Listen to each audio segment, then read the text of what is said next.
Hello, hello, hello. Hi, you guys. Welcome in, beautiful people. Welcome in, beautiful people. Beautiful, beautiful, beautiful. Did y'all get that Jill Scott album? I know this is hella impromptu, but did y'all get that Jill Scott album? That Jill Scott album was everything. Or is everything, because it just came out. So if you did not get that Jill Scott album, beautiful, beautiful people, yeah. Y'all got to get that record. It's so good. It's so good. It's so good. What's up, everyone? If you're coming in on the the youth. I got youth on my mind. If you're coming in on the Worth TV YouTube, hello. If you are coming in on the Ticking and the Talking, hello. Let me see if I can see my people. How come I can't see my people? Oh, I gotta go back up. I can't see my people. Hold on, guys. Are y'all in here? Yes, y'all are in here. Hi. Welcome in, everybody. Let's see who's watching on You to the Tube. We got a couple people on You to the Tube. Hey, You to the Tube. What's up, PNB Life? What up, yo? What's up, Rosie Rivera? What's up, Gag for Your Life? Somebody said, Go Birds. That sounds like a Philly fan. Sounds like we got a Philly fan on the live tonight. You guys, this is super impromptu. My makeup is running a little bit. I wanted to come. Oh, you know what? Hold on, people. Hold on. Welcome in TikTok. I'm glad you guys were able to get the wide stream. Again, I'm gonna see if I can go in here and see who's on Instagram, see if we can bring them into the party. See if we can bring the IG people into the party, you guys. Hold on, where we at? Okay, there we go. Ooh, that's extreme close-up stuff right there. There we go. Hi, everyone. As you come into the YouTube, please make sure you guys hit the like button because it lets the algorithm know that you are watching and you are enjoying. What's up? I see you, Simply Shana. I see you, Carlos. I see you, Armina. I see you, King C. I see you, April. Angie Stone song came on. Oh, everybody's watching the verses. Hi, Insta. Hello, Instagram. Everybody's watching the verses. I forgot there was a Joe and Donnell Jones verses. I love both Joe and Donnell Jones, but I'm just not, Hi, Instagram. Hello. What up, TikTok? I see y'all. How was the verses? Is it still going on right now? Oh, it's done. Did y'all watch the verses? Hi, Insta. Hey, Carla. You're not watching the verses? Donnell didn't. It was just Joe? Dave, it was just Joe? Oh my God. My brother Dave Tolliver, who's another singing fool, a singing brother, just said that Donnell wasn't on it. They advertised Donnell though, right? That's interesting. That is very, very interesting. Okay, I wonder what happened. Did they say what happened? Why Donnell Jones wasn't there? Hey, Victoria, how are you? When is the last time I heard from 3T? I don't know. Yeah, I'm gonna do a live Q&A for real this time. Dave said, read between the lines. Oh, read between the lines. Okay, well, I'm gonna leave it alone. But shout out to Joe because somebody said Donnell Jones was there. Oh, you mean read between the? Okay, duh. Okay, I'm sorry. Yeah, I'm sorry. Donnell Jones was there and he did perform. I think that was just Dave being funny. You said no. I said it was. Oh, okay. Oh, is there reason? Oh, I see. Okay. I ain't gonna repeat that live, y'all. My brother Dave Tolliver. He was there. It was me, you guys. That was me. He was there. It was a kind of a. I know he cleared it up. It was me. Oh, 702 was there too? 702? Oh, or you mean Las Vegas? I don't know. Shit, y'all. I don't know. I'm coming from a dinner. That's what I want to talk to y'all about. I'm coming from a really great, intimate dinner. Shout out to my sister, Nicole Harmon. Nicole started off at Wall Street. She worked at JP Morgan Chase. Follow her. She is the master connector. Jules Tankard. Oh my God, Tammy Rivera. It was so beautiful. It was just a wonderful, intimate meeting of like creativity and technology and corporate America. And Nicole does these really dope dinners and conversations, breaking bread with women. She's super duper duper dope. Oh, the mics were messed up. Yeah, that's Dave from Men at Large. So you know Dave was being funny, right? Okay, I'm gonna get into the Q&A. Let me tell y'all, hold on, I'm gonna tell y'all what I did tonight. I'm trying to tell y'all where I'm coming from. And I'm trying to give y'all a disclaimer that I did have 2 lemon drops, well, 1.5 lemon drops. So, and they were really great. Plug the restaurant, Habaneros. It was very good. Latin or Mexican restaurant. But what I want to say about this gathering of women, right? So Gwen said, big shout out to both brothers. We're going to get into it and see what it was all about and all the things. Come on, IG. I see y'all up in here. But I just want to say something about this dinner. You know, most of us are, and it's so funny because a lot of the women were just kind of like in a space of like, I usually, you know, be at the crib. You know what I'm saying? Because they're just at a certain point, them lemon drops, baby, with some Tito's, that whole thing.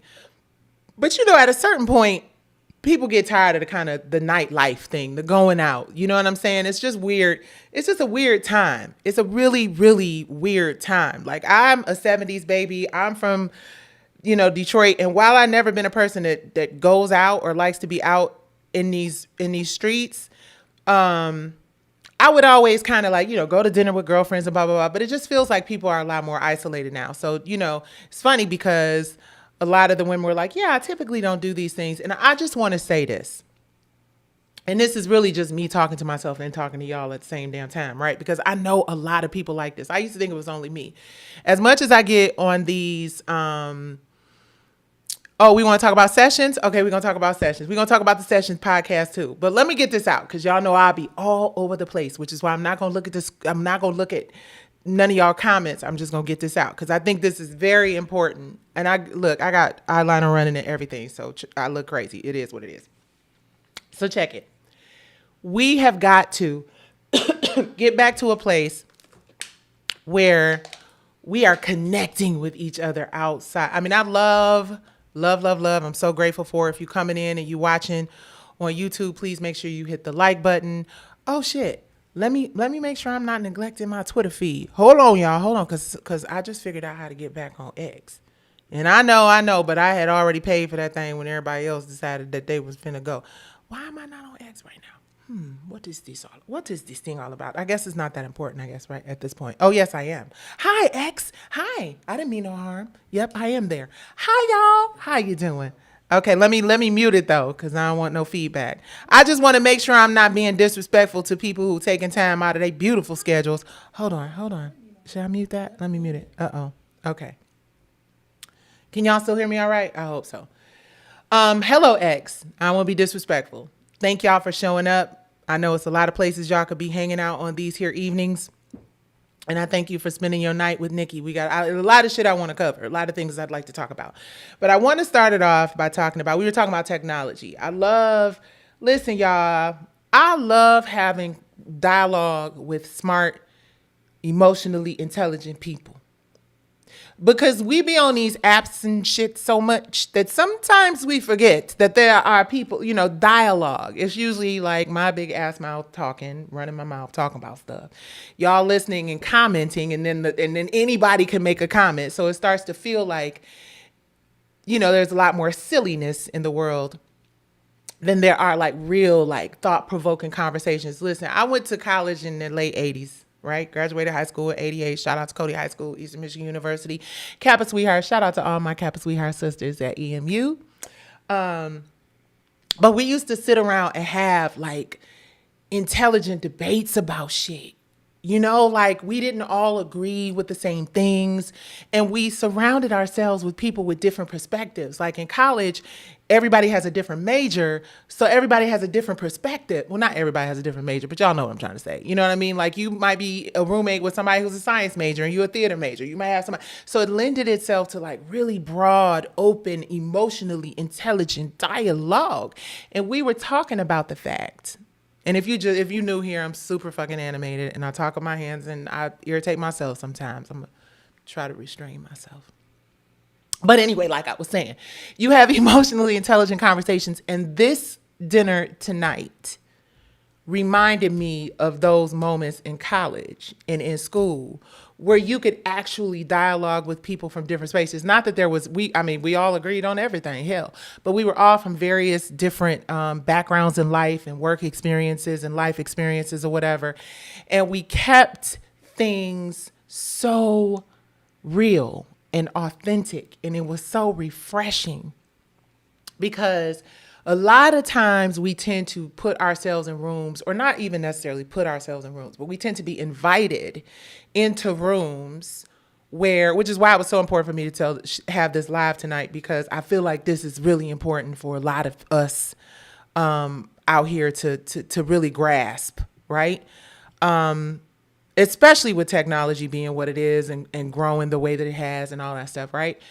We are so often in spaces with people that we have things in common, like our friends who we've known forever, which, you know, at a certain point in life, listen, y'all, listen to your aunties, whether it's your auntie Nicci, whether it's your auntie Monique, whether it's your auntie Deb, whether it's your auntie whomever, listen to, and not like listen because we're telling you to listen and you better listen.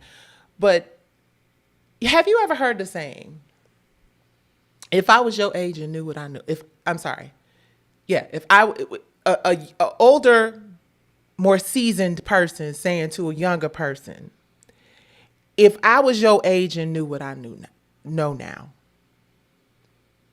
When you really process that and you really think about that,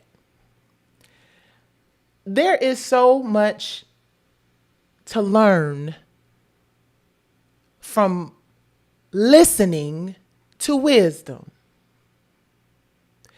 Even if you think you know everything you're talking about. And the wisdom doesn't necessarily have to be an elder.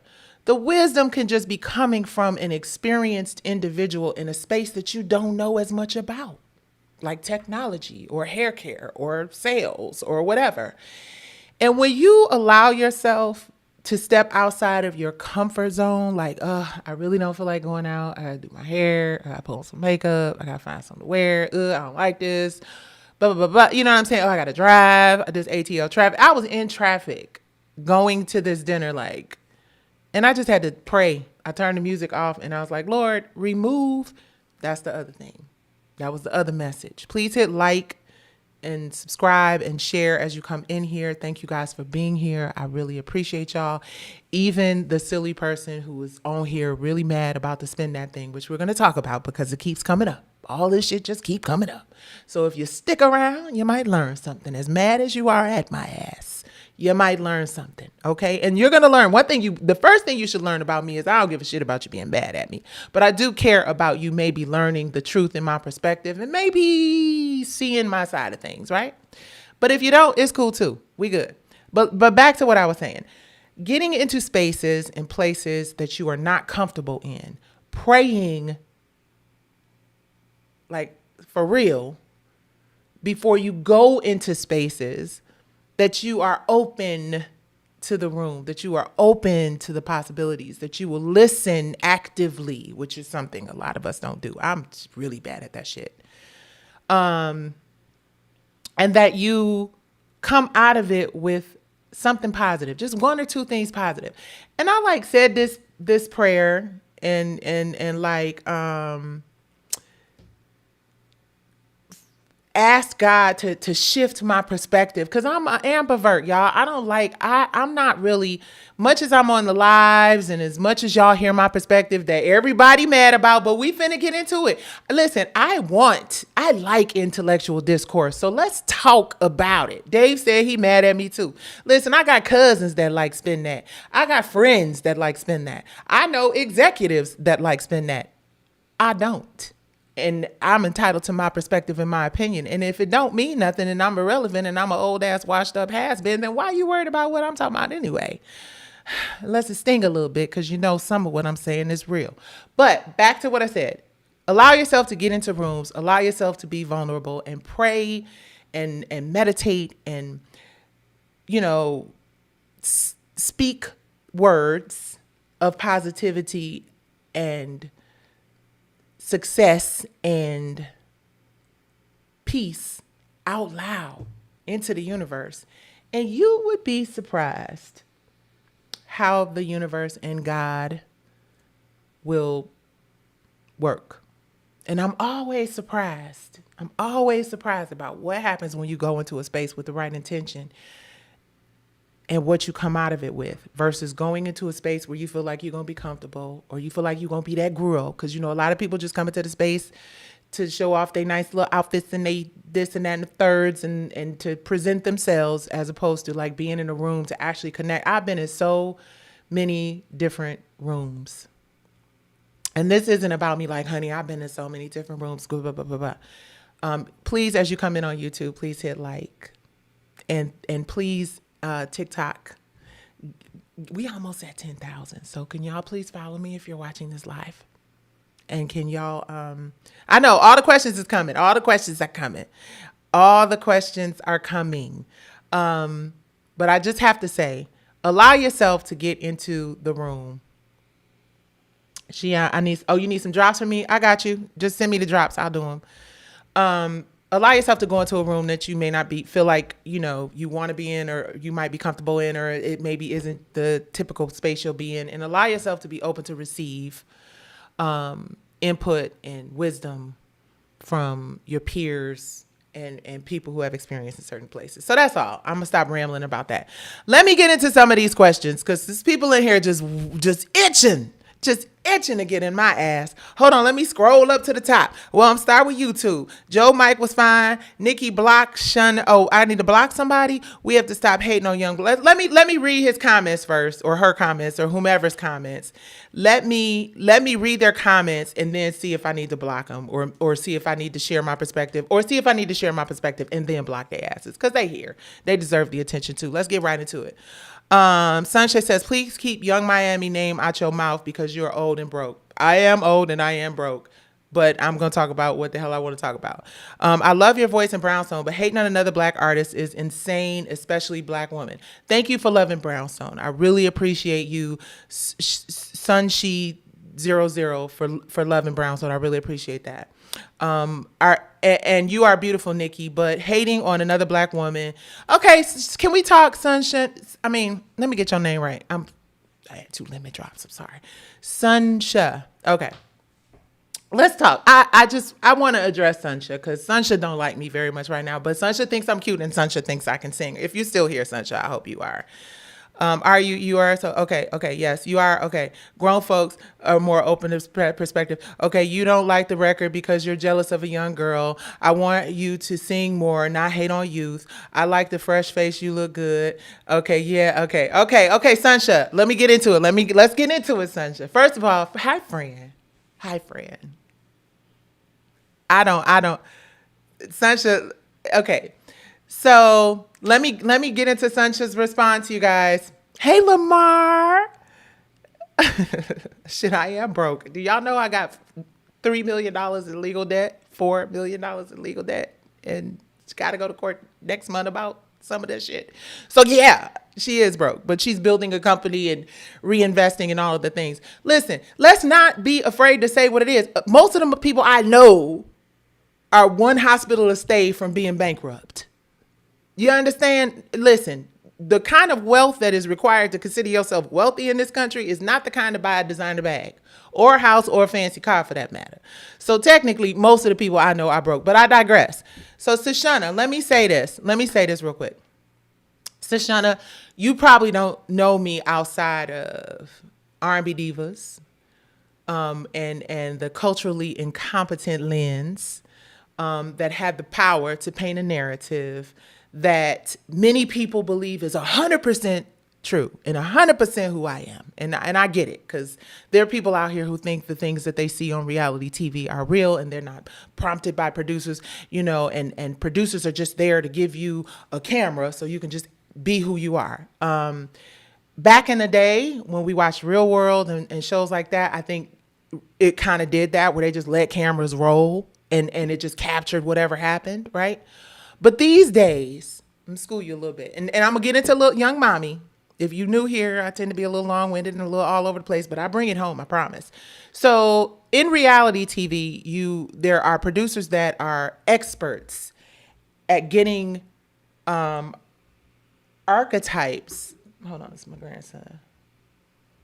I need to tell him to go to bed. Hold on.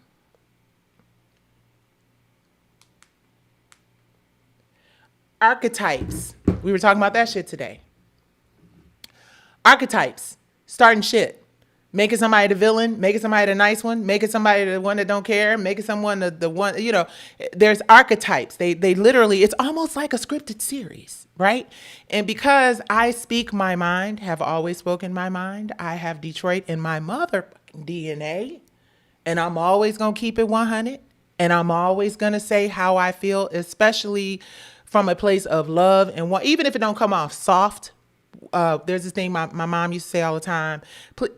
Please hit like as you guys come in. Even if it don't come off soft, tough love. I come from that background. Detroit people talk a little hard. Shout out to Funky Deneva. Today's his birthday, y'all. Happy birthday, Funky. Funky don't even like people from Detroit. He like me, but that's another story. My point is, I could be hard to swallow and hard to digest sometimes. But if you know me, Sashana, you will realize that I always come from a place of the best of intentions. So for you to believe, probably based on the fact that a lot of people think I'm the reason why P-Valley still ain't came back yet, which is completely false, right? I mean, I don't know what karma and God and the universe is doing, but I'm not holding shit up, because technically that case is over. So it doesn't have anything to do with me. So I don't know if you're mad about that. Or I don't know if you just really genuinely, because you don't know me, you've never met me, you've never experienced me outside of the archetype we discussed earlier on reality TV, that you just don't like me. Knock knees, SpongeBob, black gums and all, right? But I'm here to tell you that where you have me incorrect, where you have me right, is I'm going to say what the hell I want to say. Irregardless. Will somebody tell them? Period. Especially at 56 years old. I'm digging deep into saying what I want to say. When I want to say it, I'm not always going to say what I want to say, because please believe it's a lot of shit that I want to say that I don't, for fear of y'all think, never mind, I'm not even going to go there. Back to Shashan. I would never, I have never, I will never tear down another human being, but my hyper focus is on never tearing down another black woman. Now, I know that because you think I was tearing down Katori Hall and I was tearing down Selena Johnson and I was tearing down, because you don't have all the information, that is what you may think. But that is not true. That is 100,000% incorrect. Now, as it relates, so that part I want to get out of the way. I would never, will never, could never. It just ain't in my DNA. It's not who I am, Shashan. And I ain't gonna block you. Hopefully we become cool. Sunshine. I'm sorry, please. Sunshine. So let's talk about Spin That. If you know me and if you followed me for any meaningful amount of time, you would understand that I talk a lot about C. Delores Tucker. C. Delores Tucker was a cultural warrior in our community, right? She was a woman in the 90s. And it's relevant. Hi, Chicka B, I see you. Oh my God, baby, just came on here. I love you. I see you. Yeah, I'm rambling. I'm over here on YouTube. It is what it is. Okay, but back to Shunsha, who don't like me because of the Young Miami thing and has been in here letting me know it. I believe that we made a really big mistake when we allowed Delores Tucker, and let me give you a real quick and dirty understanding of who she was. She was an older woman, probably a little older than me. When she went on a mission to change the narratives in the music. I'm getting to Young Miami. I'm going to get there. She went all the way to the capital of the United States of America. Delores Tucker did. You're welcome. I'm not going to block you. I just want you to get to know me beyond my voice and brownstone because I'm 56 now. That's like 30 years ago. And I want you to get to know me as an advocate for the community. So you don't think I was trying to hurt or offend Young Miami. And it's not just for you. This is for anybody who will come across this video at some point who wants more explanation about why, if they think I'm attacking another young black woman. If you know me, you know I'm first and foremost not attacking a young black woman. Now, you could argue whether or not my opinion of her lyrics and all the other stuff is going too far because it's art. But let me explain to you what my perspective is and why it's so important, especially since this Tupac trial is happening right now, right? So Delores Tucker was the woman who basically tried to prevent what happened to Biggie, what happened to Tupac, what happened to Pop Smoke, what happened to all of these young hip hop artists out here, right? All these young black men, Offset, you know what I'm saying? No, is it off? Who? Not Offset. Take off. Oh God. See, I'm old. Shunsha. See, I'm an old ass lady, like you said, and broke too. Because I don't take off. Somebody help me. Was it take off? Okay. So Delores Tucker tried to prevent young black gifted, talented people, mostly gangster rappers and hip hop, right? Snoop, Dre, all of them, right? In the 90s, when I came up with my old broke ass, you're right, she tried to prevent us from our community from turning into what it is today. So she went to the Capitol, and it wasn't just her. Dionne Warwick was a part of it. Betty Shabazz, a lot of people were women in the entertainment industry in particular, and some political figures as well, were very adamant about going all the way to the Capitol to say, hey, listen, these record companies, now walk with me on this, because I got to tread a little lightly, because I've been shadow banned by the algorithm because I be telling this real shit that people like Sunshine them don't like, and the record company really don't, but here it is the thing. She knew what the problem was stemming from. Because at the end of the day, I was singing Wonder. This the song they made up about you. Tupac, who I love dearly, that's my homie. But he made a song up called Wonder Why They Call You Bitch. Talking about Delores Tucker because she was out here trying to save his life. I mean, that was a little dramatic the way I put it, but the truth is, she said that if we don't check gangster rap, if we don't check the misogynistic lyrics, if we don't check the toxic narratives that are going into our community through the music, then it is going to destroy our community and the lives of the young people in it. This lady laid on the sword in the 30 years ago. And now 30 years later, it's a bunch of gangsters or ex-gangsters or used to be gangsters in the courtroom, and we trying to figure out who killed one of the two of arguably the greatest rappers and artists alive. Tupac wasn't just an actor. A rapper. He was an actor. He was in his prime. And guess what? The same way Ice Cube and end up, y'all, I didn't know this was going to turn into one of these, but I told y'all I had a couple of lemon drops, so I'm just saying.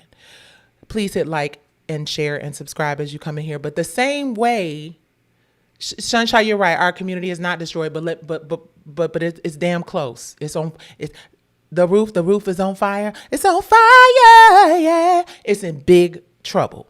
Have you seen what's happening in our communities to young black men? Have you seen what is happening in our communities to young black women? Have you seen what is happening in black communities like Gary, Indiana, where they've been in prolonged poverty situations and have probably had no preparation for being without electricity and lights and gas and all of the things for almost 10 days? Our shit is on fire. As far as that is, again, my opinion, which I'm about to get to on this Young Miami thing. So my opinion and my perspective and your perspective might be different. Back to what I said at the beginning of this conversation about when I was in college and we would sit around and we would have conversations with people from different backgrounds and in different majors and different perspectives and different neighborhoods and different states and different countries. And we all had different perspectives on maybe the same thing. And that's what this Miami Spin That situation is. There are people out here who probably don't feel like, hey, let's just party. Let's just have a good time. Let's just party. We've been all up in the videos dancing in my Suge Knight voice for 30 years. And while we're saying there's no problem, Diddy's in jail. R. Kelly's in jail. Bill Cosby went to jail. Bob Marley is gone. Michael Jackson is gone. Prince is gone. Whitney is gone. Shall I go on? So to say that our community is not in a cold motherfucking red and we don't need to really take stock of those we have left who are willing to share these stories of women like Delores Tucker, who always get left out of the conversation. But here we are 30 years later and we're having a court hearing and the whole world is watching. And there are going to be so many people making money off of this captive audience, this attention economy that we're in. Please hit like, please hit share, please hit subscribe, and please give me plenty of hearts. And TikTok, please follow me because I'm just about 20 people away from 10,000 and I need to get there. So what I'm saying is that we are in a place where we need all hands on deck that believe it's important for us to clean up the entertainment industry. And by clean it up, I don't mean suppress art and creativity. What I am saying is that having songs and music is so powerful. Let me try to be delicate. The way that music affects people, the way that it will inspire you to do something very good, praise and worship, the way that it'll inspire you to make a baby, the way that it'll inspire you to be, the way that it'll inspire you to go into a store and take something off of a shelf and spend that shit. Or go pow somebody. Or go sell some, you know what, on the street to somebody mama with an addiction problem. See, those are the issues Delores Tucker tried to address 30 years ago.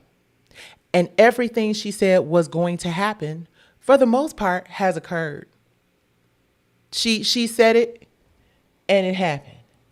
And all we can do is the same thing we do every single solitary time. Hold on, y'all. Where's my thing at? I need my charger. Every single time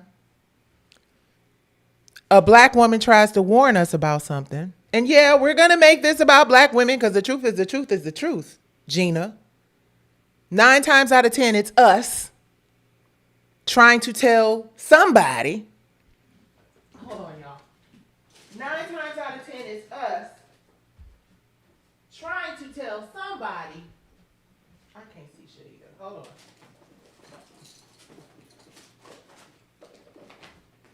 Okay, whatever. 9 times out of 10 is us trying to tell some hard-headed ass person that you headed into a brick wall, right?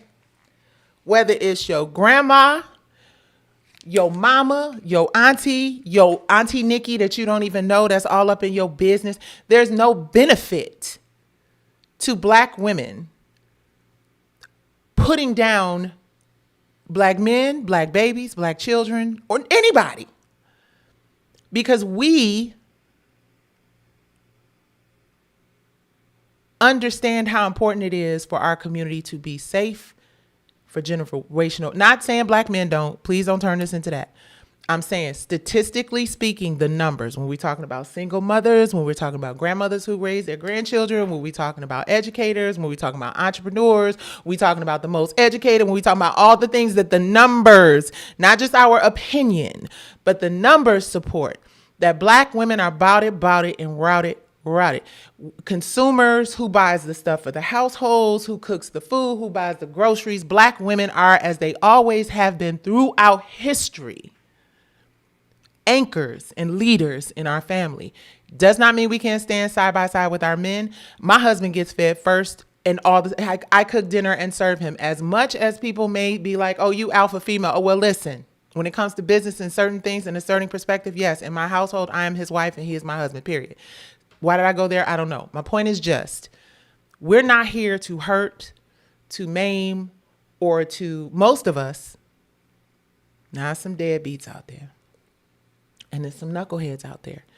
And that is why women who are willing to speak up and say, we are headed into a brick wall. This is not the direction we want to go in.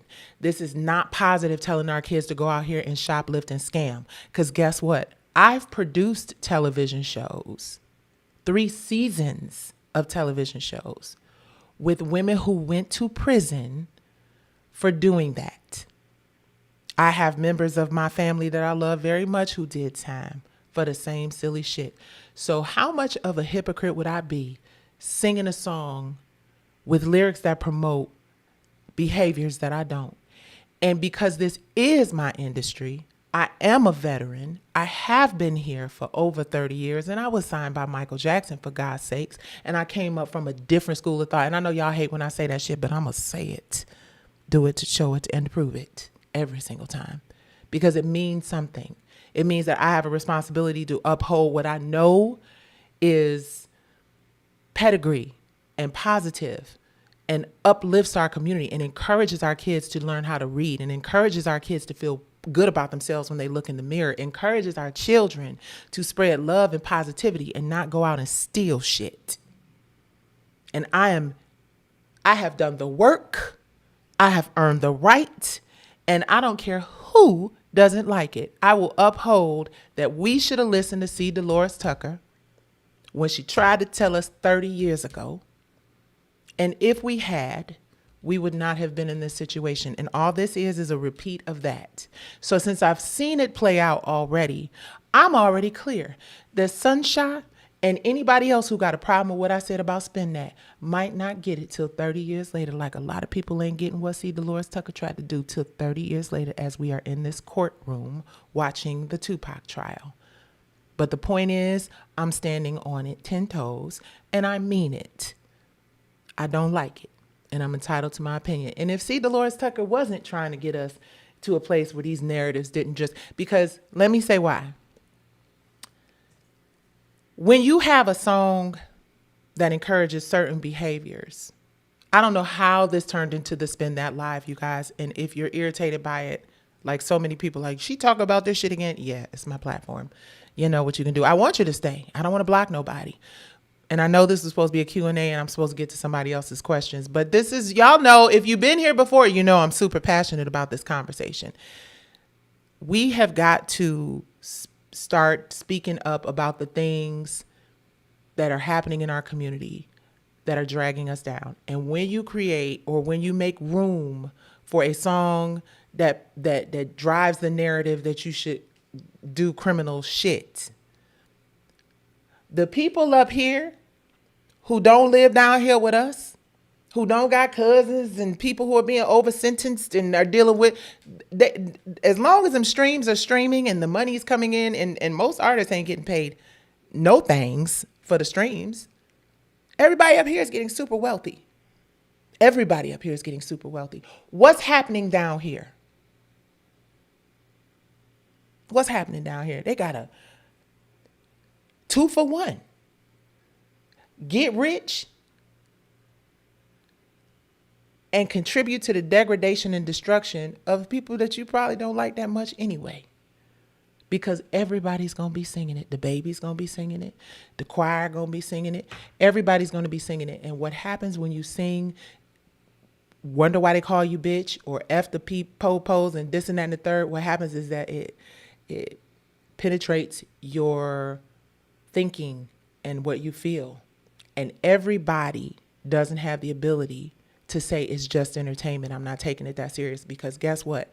If everybody did, then all of those songs, I'm about to land the plane, all of those songs that C. Delores Tucker tried to talk to us about in the 90s, with all of the derogatory lyrics and the misogyny and all the horrible shit, wouldn't have ended up with most of the people who, a lot of the people who made those songs and a lot of the people who did those records being dead and gone, and our community accepting that as a definition of our culture. And I don't expect a lot of y'all to understand it, because if you ain't never watched Motown 25, if you don't know what it feels like to watch an award show and see black people dressed to the nines and accepting their, you know, and just representing us in the most beautiful, classy, you know, pulled up way. There's a reason why our ancestors back in the day put on that shit when they went out their house. Not bonnets, not pajamas, not they put it on. Right? There's a reason why when we see the pictures of the 60s and the 70s even, and even in the 80s in the South, there's a reason why we look back at black people in that era and we see them buttoned up and so fly. We feel a sense of pride. There's a reason why that's still classic. Martin Luther King was in his 30s, right, y'all? I thought he was, I'm like, that's a man. I mean, well, he is a man, but I'm like, because the pride that our people took in their appearance was a reflection of them. It was almost a rebellion, being clean and well dressed, because we didn't always have the opportunity to be that.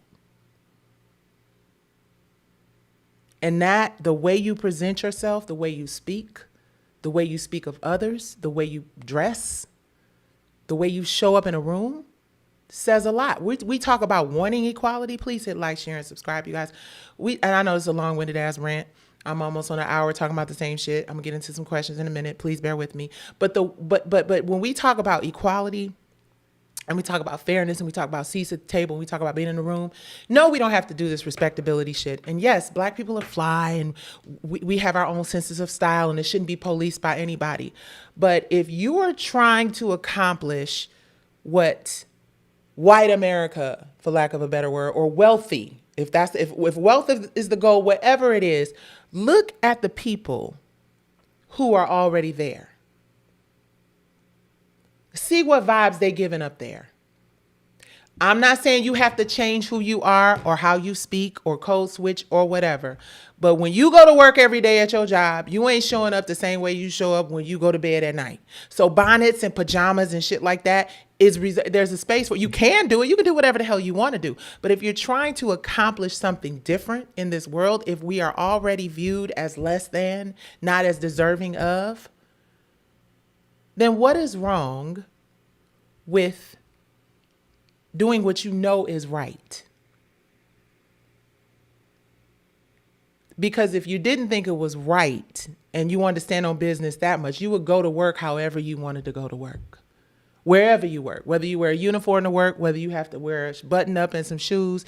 If you was just, I'm just going to be, and if your job that pays you and helps you feed your family requires a certain level of decorum and respect, then you should be willing to just offer that to yourself without it having to be something that you have to do for your job. Because it's working for somebody making some money. So how does this relate to entertainment and the entertainment industry? How long do you think? Have you paid attention to the things that are going on? VH1 is gone, so Love and Hip Hop, what's going on there? MTV, I heard, is gone, allegedly. America is doing what America wants to do. And as much as we may disagree with a lot of what is happening in this country right now, The rebellion that says, I'm going to stay low vibrational. I'm going to stay talking about robbing, thugging, going to jail, filling up the prisons. I don't care, blah, blah, blah, blah, blah. It's just dumb. I'm not saying a specific individual is dumb. The spirit, the energy, the desire and aspiration to just be ghetto as hell and just hood as fuck.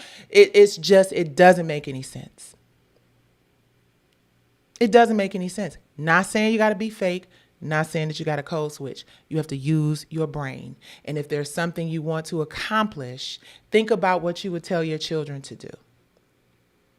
Think about what you would expect from your own kids and your own little cousins and your own little sisters. Okay, I've been on a tangent for about 35 minutes, 45 minutes. I'm sorry. It's really very sad to know this generation is all for that. Right. Nothing wrong with doing criminal. Okay.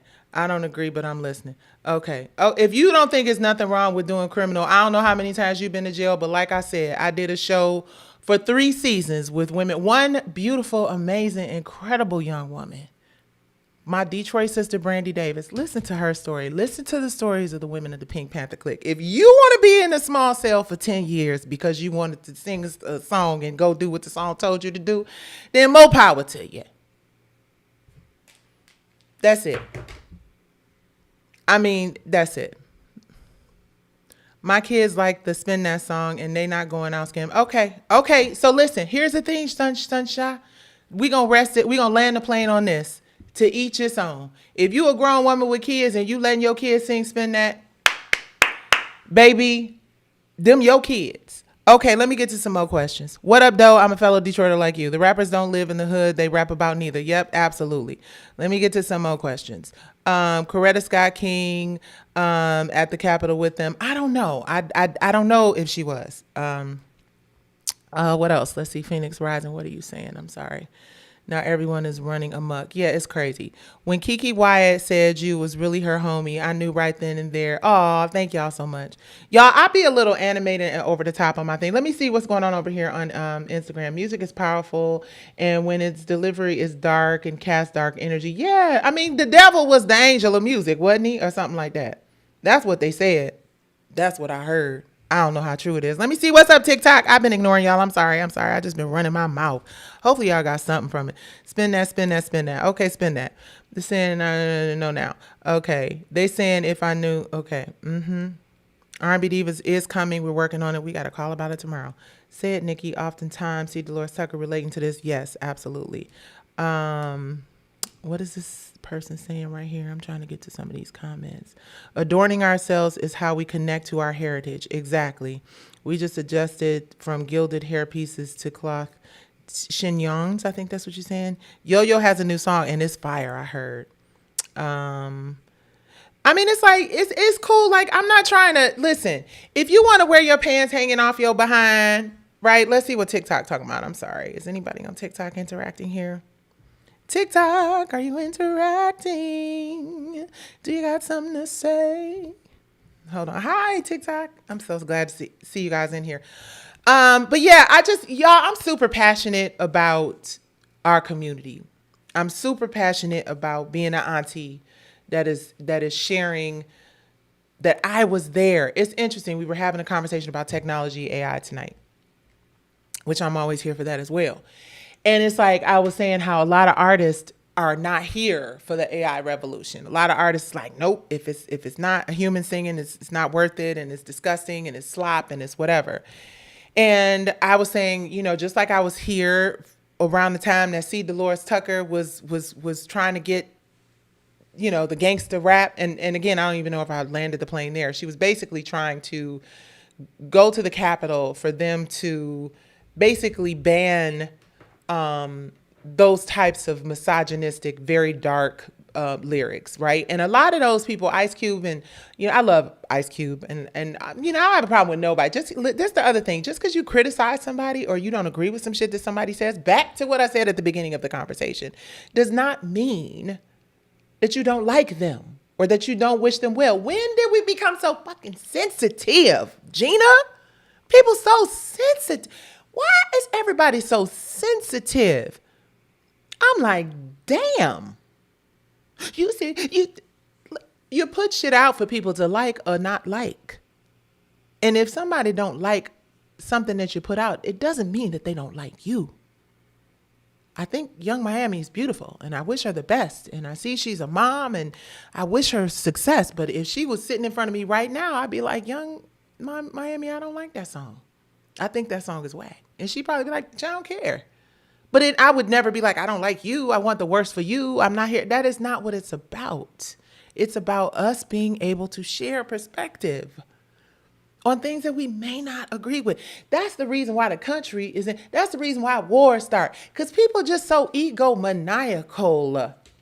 I got the book right here. Ego is the enemy, friend. Ego is the enemy. Stop having such a big ego. And yes, some days I have one too, but I check it and I read books that remind me to check it. And I'm open to perspectives that are not the same as mine. That is how we grow. That is how we mature. That is how we evolve. Okay, but back to the technology, speaking of evolution. A lot of people out here, please continue to give me hearts, TikTok. Please continue to give me hearts and help me get to... Right, paper tissue feelings. They just so sensitive and entitled and shit. Y'all could have never made it in the... That's the reason why they say Generation X is the most badass generation ever. Because we the ones that bridge the gap between these wussies. We the ones that bridge the gap. Are just sensitive and just mad and ready to fight and ready to pow and ready to beat somebody. Are just sensitive. Holding on to grudge. Listen, if you holding on to a grudge from last month, against another person that came from the same places that you came from and is suffering from some of the same issues that you may be suffering from, please understand that there's a whole agenda against you and the person you beefing with. And if the two of y'all, the only two people in the room to fight your way out from these fuckers who don't care about, what you gonna do? Still be beefing with the person that you need to rely on for survival? That is what black people need to understand. That not just black people. That is what anybody who is in this country and does not feel like they have been treated fairly or equally or with respect, is there is a reason.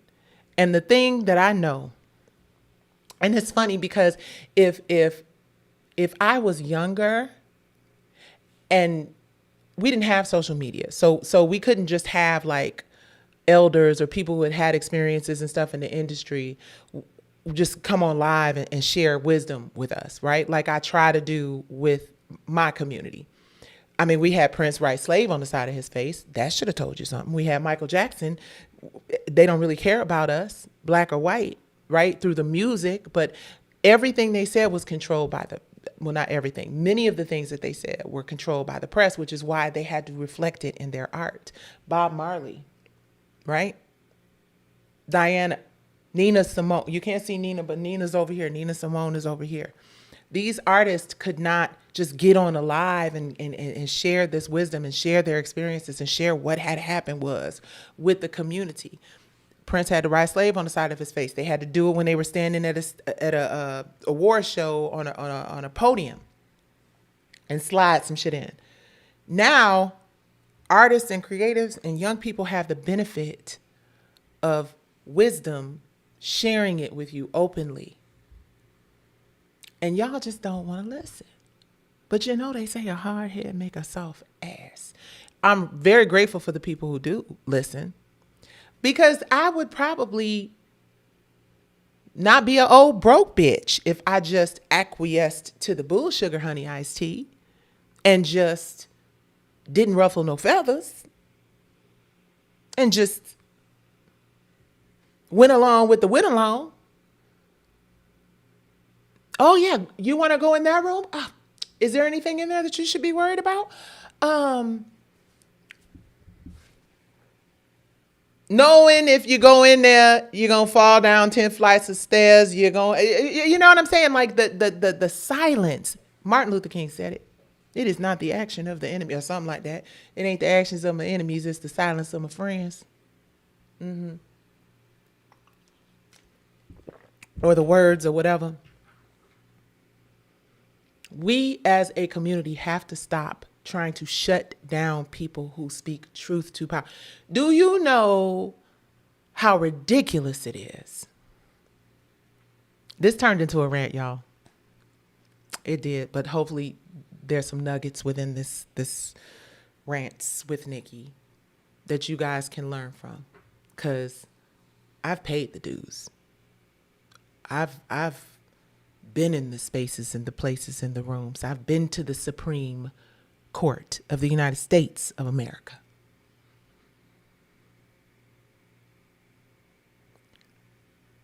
I was in the industry before streaming and technology. I watched Napster. That was a little company that was about file sharing, ultimately lead to what became Spotify and Apple Music. Now, I'm not saying Napster is Spotify or Apple Music, but how that evolution in technology led to Spotify and Apple Music and this and that and the third. There's a certain amount of wisdom that comes along with people who were there before it became this. Because guess what? If something happens and all of this goes away, you're going to need to understand how to build a fire with a rock, for lack of a better word. You might need to lean on the wisdom of the past instead of old, washed up, auntie, you don't know, whatever, right? Because nothing trumps lived experiences, especially those of us who were the bridge between analog and digital. We have a lot because guess what? The longevity ends with us. Now more than ever,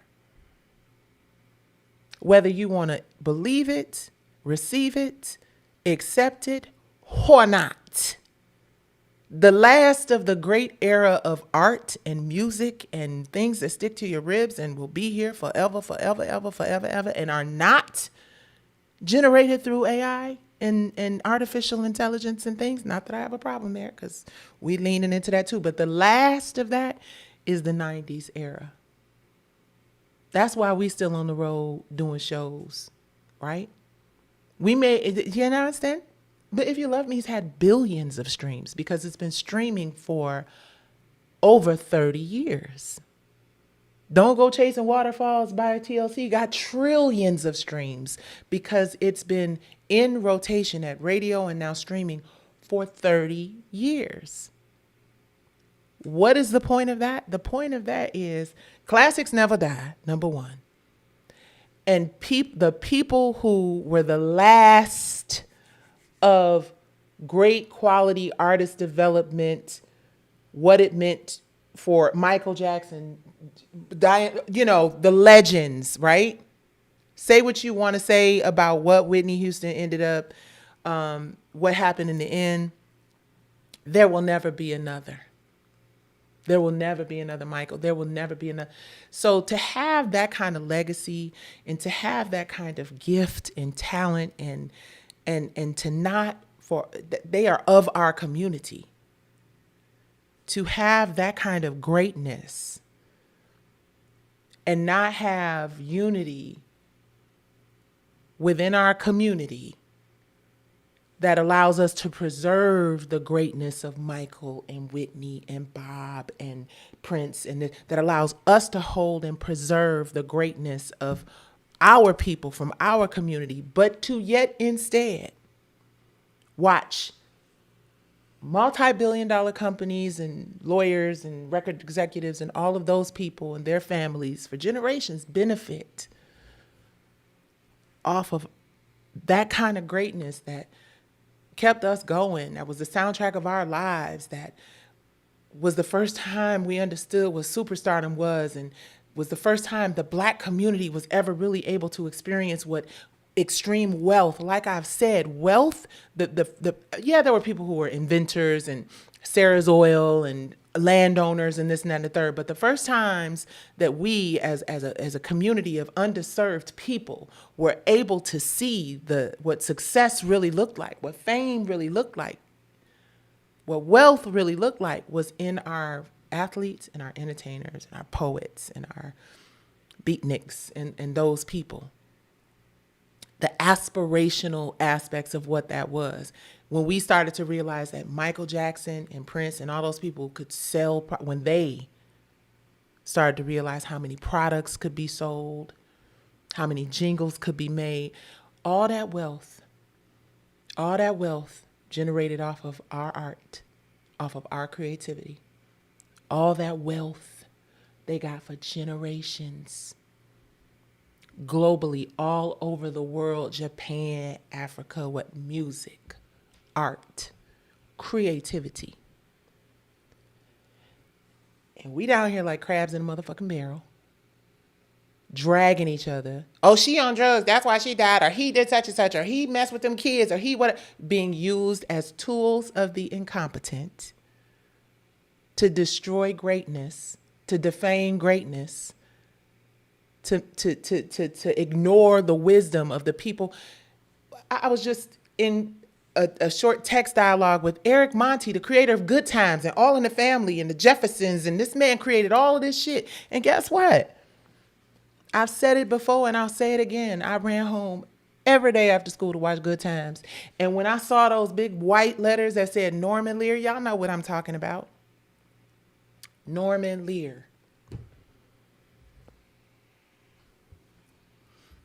I couldn't wait to get to Hollywood to meet Norman Lear because I'm like, he made this great, amazing show about the hood. Older white man made Good Times about, no, he didn't. Eric Monty made that show.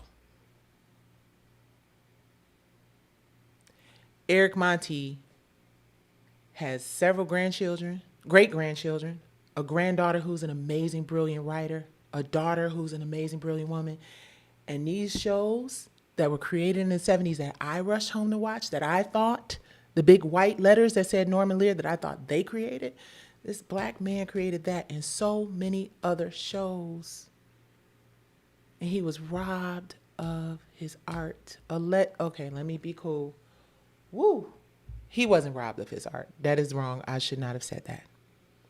See, you can't even really tell the stories the way you feel like telling them because that's not factual. The facts are the court said that wasn't what happened. The court said that case was settled. But for generations of really deserving members of this man's family, and he's still alive, he's nonverbal, he's still showing up as the godfather of the sitcom, but sitcoms, Good Times, All in the Family, all that. Eric Monty created all of that. And I'm not saying his family's struggling, but they doing what they got to do to survive. And guess what? All of them shows that he created and he wrote and he was the creator of and he went to court for, and he, unfortunately, because of what happened, he ended up falling on hard times. He ended up on self-medicating. A bunch of things happened. No different than The Matrix and Sophia Stewart. No different than P-Valley and Nicci Gilbert. No different. And the sooner that our community realizes the value of our IPs, the value of the intellect, the value of the intellectual properties that we create, and how, for generations, our families could benefit from the work that we've put in. The same way all these people up here, families gonna generate or benefit from the work. They're going to private schools, they got this, that, and the third. Many of them off of the work, the art, the creativity of people from our community. And ain't nobody saying, give me all my shit, I want everything, but can we have an equitable piece of something that would not exist had it not been for the genius of our ancestors? Do you know how many inspiring Michael Jackson and Prince songs we would have right now? Do you know that the Jackson family should have wealth equivalent, in my opinion, or surpassing that of the Disney company? In my opinion, I said, in my opinion, the Jackson family should have exponential wealth. I mean, a ridiculous amount of wealth based on, turn this light back on, based on the contributions musically that they have made to society, to the world, to this country. Who gonna argue with me?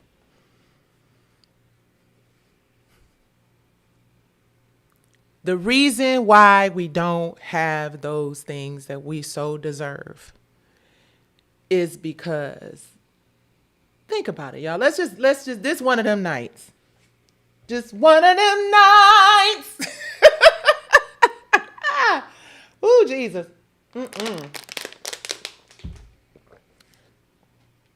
When I had a lemon drop. Oh, by the way, let me say this real quick before I forget. Nope, because then I'm gonna get sidetracked. Well, thank y'all for watching Diary of a Diva. I think Tamika Scott about to be at 100,000 views, and it ain't been 2 weeks yet. Thank y'all. Thank you guys. We've the channel overall. You guys are on it. You guys are watching. Please subscribe. Please subscribe. Please hit share. Please hit subscribe. All of the things. And don't get discouraged by the new YouTube requirements. And I'm wanting to talk because I just got in here good, right? But let me say this. It's like what's happening in Gary, Indiana.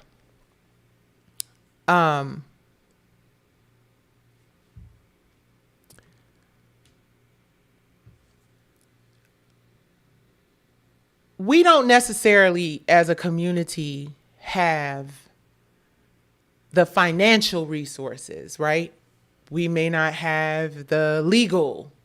I mean, because, it's all connected. At the end of the day, let's just call it what it is. And this is the thing that I discovered when I went all the way to Supreme Court. Please put your earmuffs on if you're tired of me talking about my case in P-Valley and what happened to me. And what happened was, this is the time when you can put your earmuffs on or pause or walk away and then come back. But I'm going to say this real quick because it's all a part of my story. It's all connected. What I realized is that no matter how righteous, true, honest, real you believe something is, if you can't prove it in a court of law, then it doesn't matter. Unless you care about the truth getting to the people more than you care about winning a case. Does that make sense? In order for me to feel like what I went through was not a complete disaster, I had to be vocal about what I was experiencing. Because even though I knew that there would be a lot of people out here who would disagree with me, who would be mad at me because their favorite show ain't coming back, who don't like my knock knees and all that stuff, I knew that there would be people out there who would be touched and inspired by the truth of my journey, the truth in my journey. And that truth basically being, if you can't afford to compete with multi-billion-dollar or multi-million-dollar companies, then chances are you should. It makes me want to cringe saying this, but I have to decide whether or not I want to see another family go through what we went through by feeling like, yeah, this is the truth. This is the truth, and I'm gonna get a shot. If you don't have the money, the resources, or somebody like a Ben Crump or attorneys or people who are willing to work pro bono or really work for you in the case that are just as good as the multi-billion-dollar attorney people, chances are you're going to just waste a lot of money, lose a lot of hair, go through a lot of stress. And whether or not it's worth it is based on who you are as a person and your character, and whether or not you think just it's worth it if I can just save one person, or if I can just inspire 3 or 4 people with this truth to help them, navigate this minefield, right? As a community, sometimes all we have, I'm gonna go back to the Gary thing, is our voices, our truths, sharing them and relying on our community to share those truths and share those messages. And hopefully sunlight really is the best disinfectant, and the knowledge of the truth, while it may not pan out monetarily in terms of the information, the knowledge, and like they say, tell the truth, shame the devil, the shame that'll go along with people knowing what really happened, sometimes that has to be enough. And sometimes that's all we have. And when we see things like Gary, Indiana, Because a lot of people, well, you only talking about Gary, and why are you talking about the fact that Michael Jackson ain't got nothing to do with it? And by him tagging Michael and Janet, I'm Janet, and I'm like, oh Lord God, I be forgetting. I can't just say shit, but I'm glad that I did. Because when I look and I see is 200,000 people saw that post I made. And what I'm speaking of is I woke up yesterday and I read what was happening in Indiana. I have family from Indiana. I'm a member of Sigma Gamma Rho Sorority Incorporated. So you already know how I feel about Indiana. And just knowing that people are going on 8 to 10 days with no water, no whatever. Well, this is not a black or white thing. It was a storm. How do we whatever? But now, so basically I made a post that basically spoke the truth. There's no reason these people should be going without water like this. And then there was allegedly some dialogue about something that happened with the people who came to repair the stuff and whatever. But the fact that we spoke about it, the fact that it's going places, the fact that we're having dialogue and discourse about it, even if we don't agree, is hopefully going to add some fuel to the fire of getting it done and resolved in a positive way. Sometimes that's all we have. Sometimes that's all we can do. So when I'm here being vocal about my experiences and my journey, it isn't because I want anybody to feel sorry for me, although I do appreciate it when people are like, damn, that shit was like that. I'm sorry you had to go through that. That goes a long way. But more important than that, I want the truth to be shared, because the worst thing is for you to lose and for the lie to win.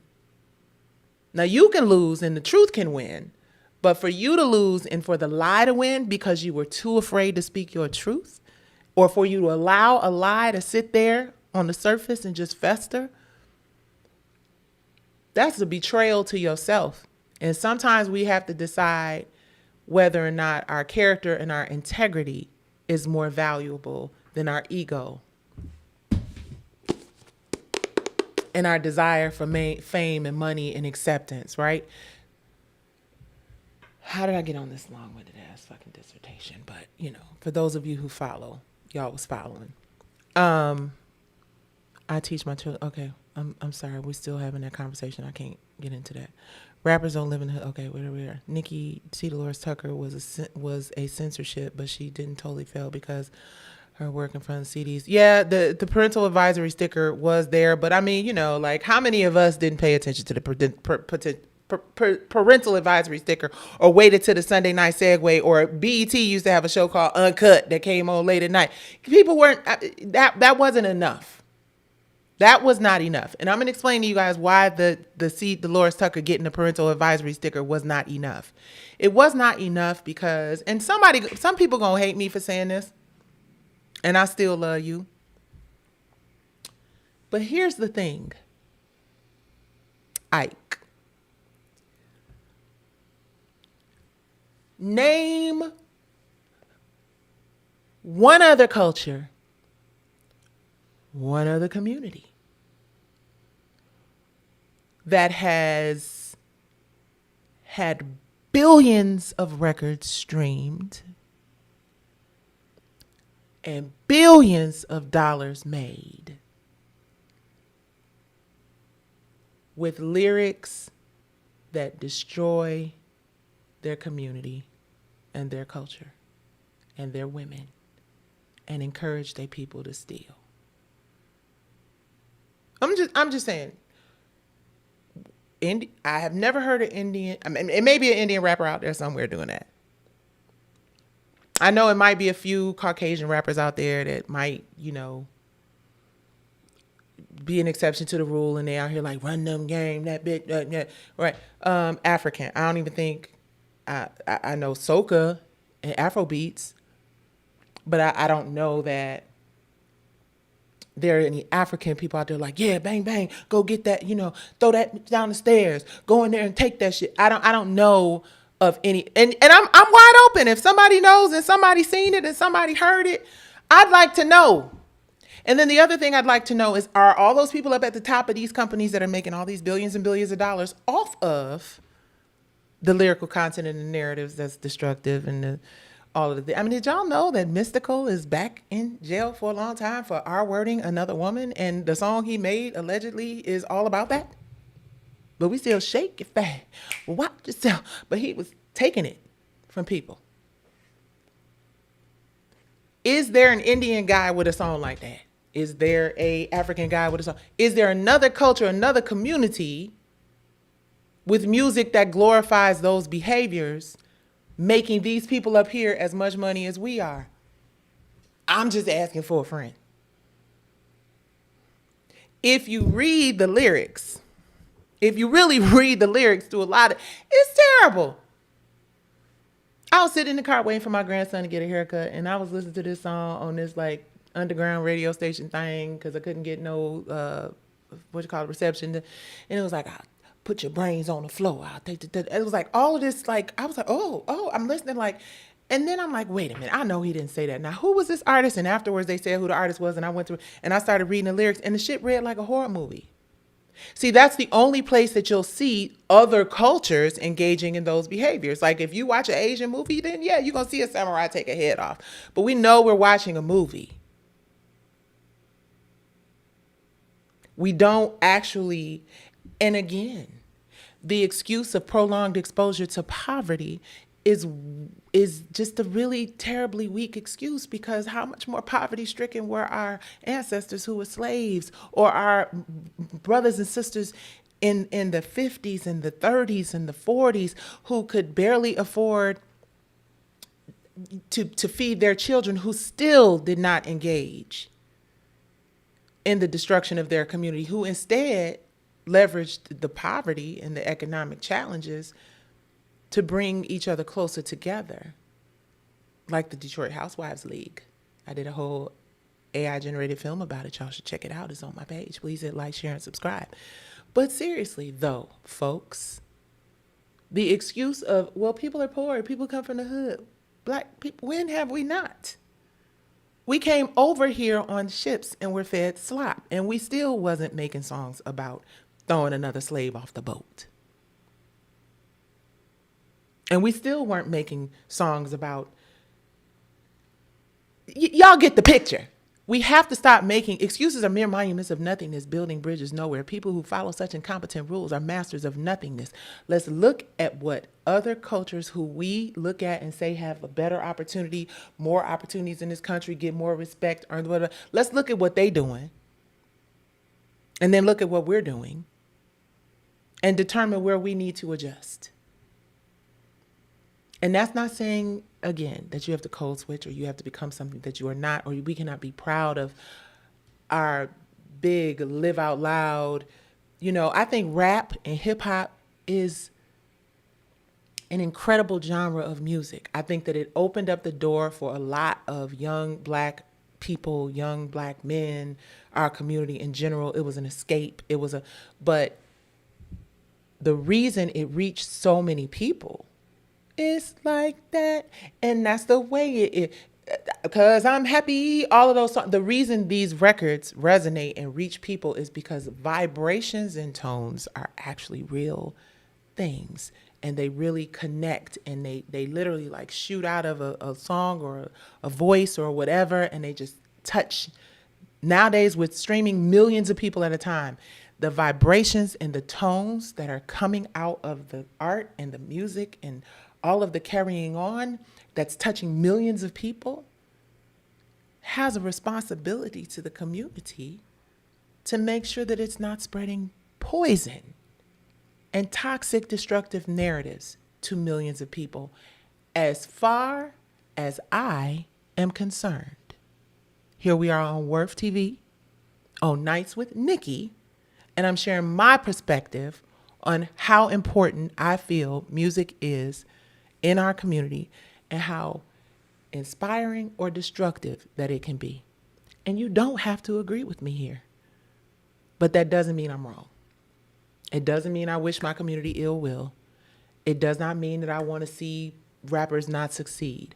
I bet if you ask any one of the rappers who lost their lives, their family members, their moms, their friends, their family, whatever, if you ask any one of them if maybe they didn't do the rap beef that got them whatevered, or maybe if they didn't respond to this person in a battle rap or whatever it is. Because it's always, or not always, but most of the time it's because this person said this about Big and Pac and Pop Smoke and this person, you know what I mean? But maybe, just maybe,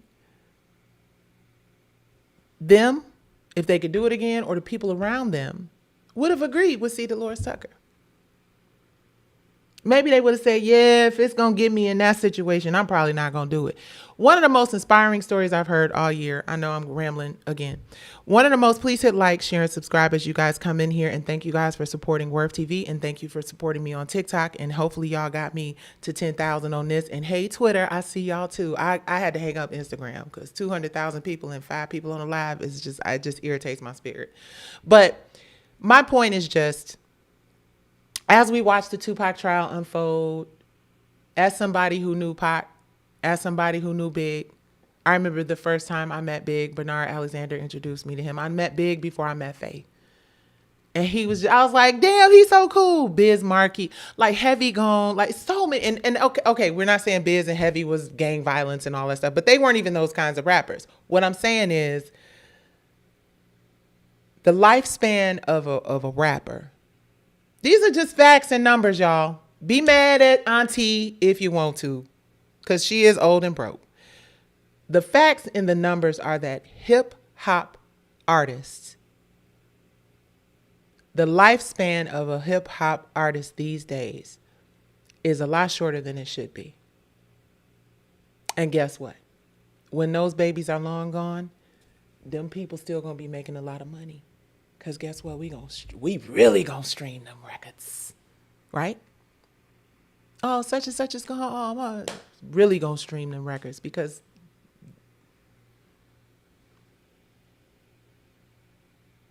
and I just think that if entertainment and media and sports is a vehicle to build generational wealth, wellness first and wealth second in our communities, then it should be taken more seriously. That those of us who have some wisdom about how to preserve it, those of us who have been burned by the system and learned from the system, those of us who truly, genuinely, deeply care about our community. I got an 11-year-old grandson. Every single day, I pray before he go to school, like, Lord God, a 3-year-old granddaughter. Like, there's no benefit to me or future generations that I love and care about for me to not be actively involved in advocating for better narratives and better opportunities for generational wellness. Because if I don't, if India.Arie doesn't, if Monique doesn't, who we relying on to do it? The people that we deify because they rich?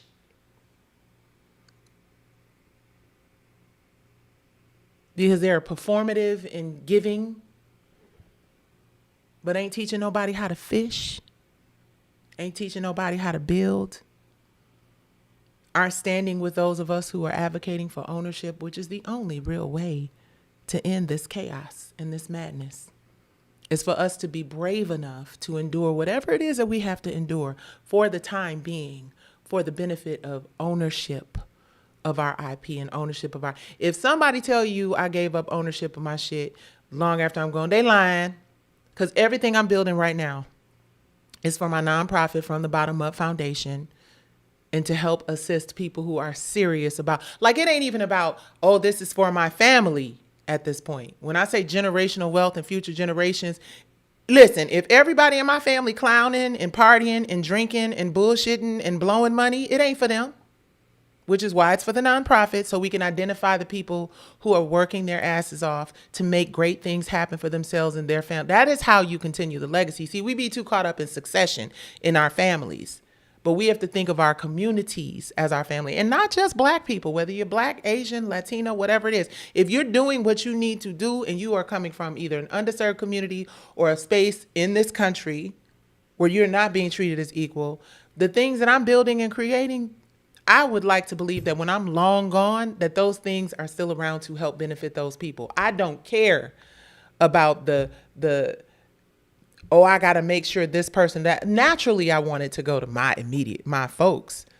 But when we stop thinking it's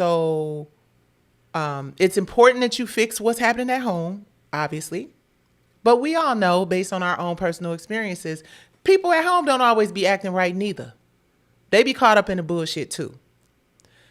I've met so many young, talented, passionate roses that grew out of the concrete. And I would much rather see people like that be able to benefit from the work that we're putting in today. And I think that other wealthy, affluent celebrities and folks who have it, if they're not already, should be thinking along the same lines. What can you pour and sow into the community as a whole, the Black family, the brown family, right? People who are like-minded in your quest to improve the lives of those who are less fortunate and who have been victims of a power structure that is year after year, generation after generation, left the architects of the culture out of the story. Don't be a tool for the incompetent. One of the most powerful things ever said, and I say it all the time, and I have to give credit where credit is due, Suge Knight. We have had generations of people, and I'm going to land this plane, y'all, because I know I've been talking a lot. We've had generations of people who have been so consumed with fame, which is a vapor, money, which flies away,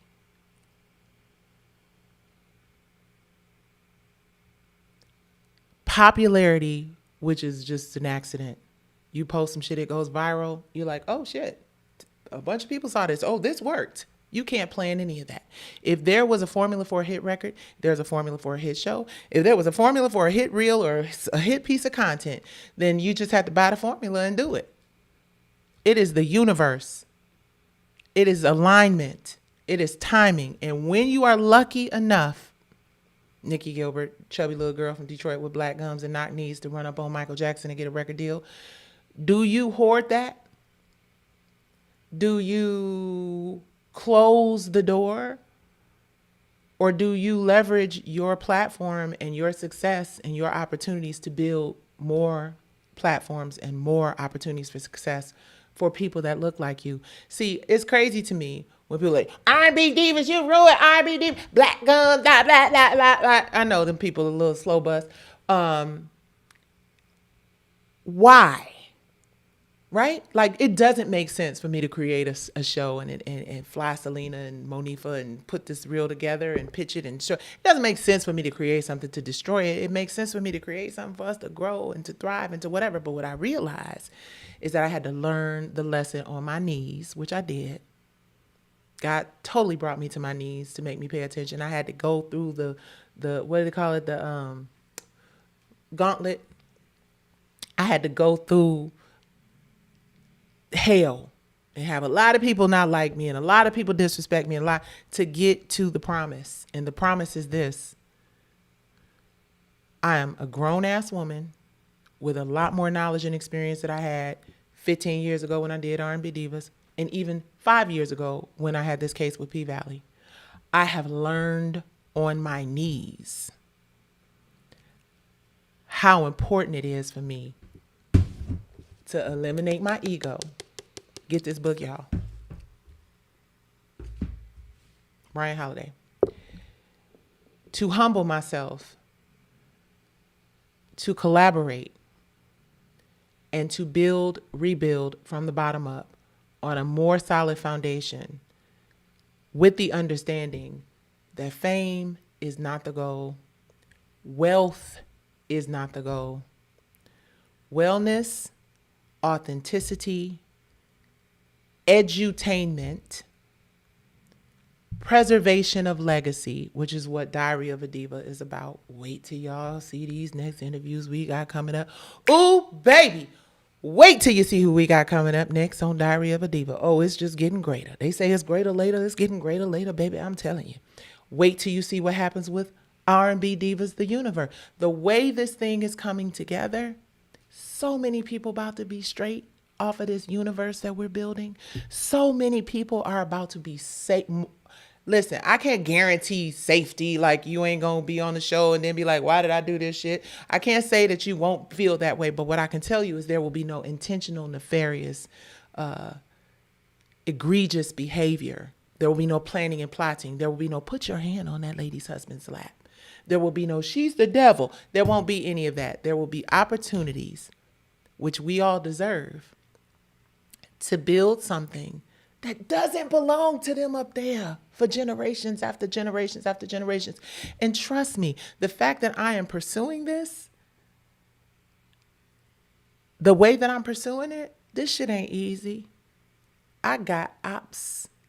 I got people I looked out for. It's women, fix your lips, that worked on the franchise. One in particular, let me not say woman, is one in particular that I don't have no issues with. I don't have no beef with. I don't have no problems with, but actively working